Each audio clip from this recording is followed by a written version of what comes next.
Welcome to Moviefone Unscripted. I'm Martha Plimpton, and I'm here speaking with Siofra Campbell, the director of our film Marvelous, which is screening at the Tribeca Film Festival.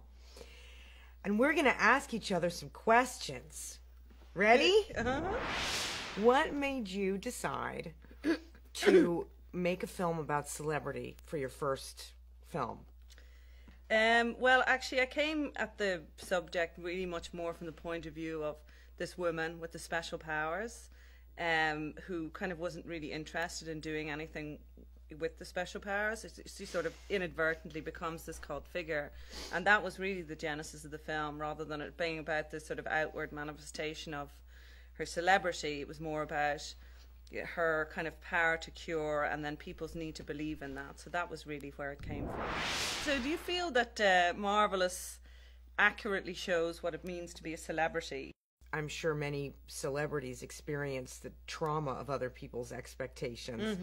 This is a little bit different in that it's a little bit more intimate, and it has less to do really with sort of nationwide obsession with, you know, celebrity and fame, and more to do with the effect of how people sort of perceive you and what they need from you, especially if you're sort of a blank slate personality-wise. So what movies, if any, did you draw inspiration from for Marvelous? Well, there was a number of films. Michael Haneke's film, Code in Canoe, was one, in terms of the way it's shot and the sort of dynamism of the acting really impressed me with that. Hal Ashby's Being There, which is again like this guy, you know, it's quite a similar character to Gwen. Chauncey in a way. Gardner. Yeah, where he's just like kind of bumbling about and people just do this massive projection. But I actually didn't see that film until after I'd written the script, so it was quite interesting, like to kind of go, okay.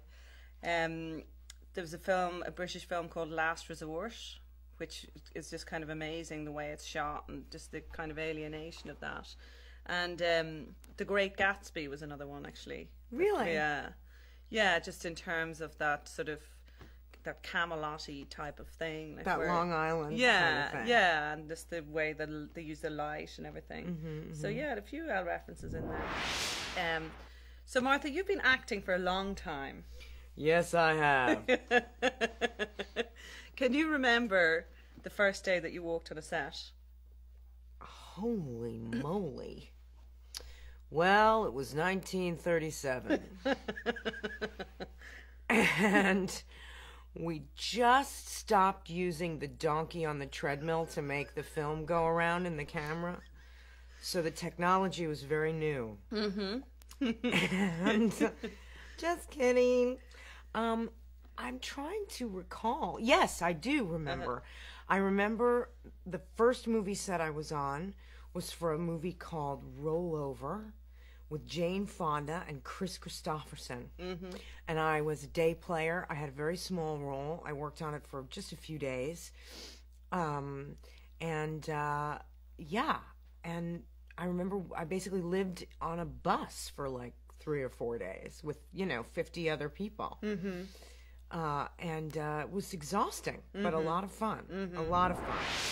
What was it like to watch the movie for the first time with a huge festival audience in that big, big theater?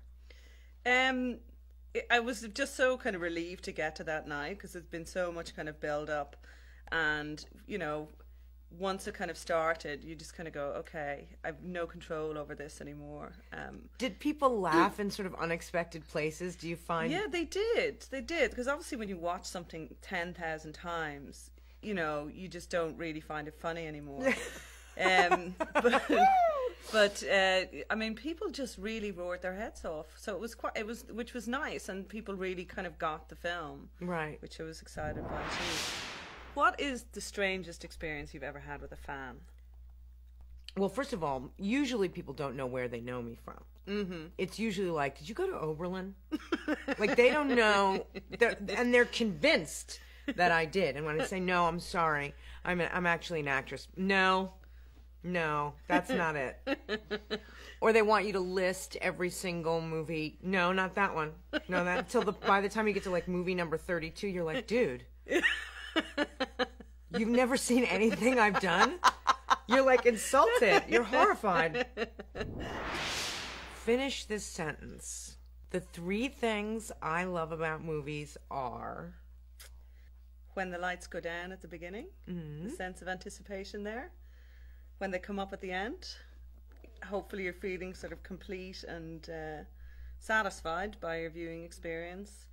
And, you know, just the kind of diversity of stories that movies can show us, and different glimpses into different cultures, or, you know, corners of the world that you just would never know about otherwise. Can you please finish the sentence? The 3 things I love about movies are... I like the same things you like. I like the diversity of stories. I like, you know, the different styles of storytelling, the different ways you can tell a story. There's no one way really to make a film. So I like that about it. And the money's great. Not so much on our movie. No. Not so much in the indie realm.